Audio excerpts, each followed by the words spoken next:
እስቲ ልጠይቃችሁ አሁን አንድ ሰው መጥቶ አንተ ውሻ ከሚለንና የኔ ውሻ ከሚለን መልሱልኝ ካንተ ውሻና ከኔ ውሻ የቱ ይሻላል?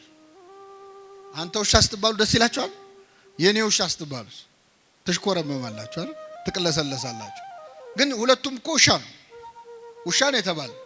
ንግግሩ አንድ ሆኖ ሳለ የምንናገርበት መንገድ ንግግሩን የበለጠ ተሰሚ ያደርገዋል።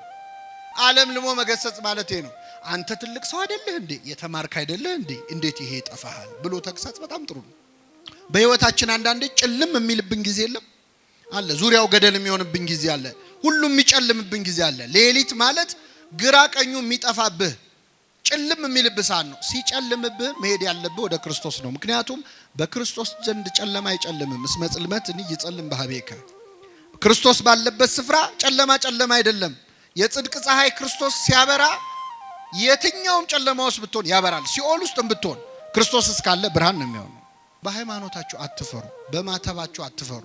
የምትሰሩበት ቦታ፣ የምትማሩበት ቦታ፣ የምትነግዱበት ቦታ ክርስትናችሁ እንዲታይ የማትፈልጉ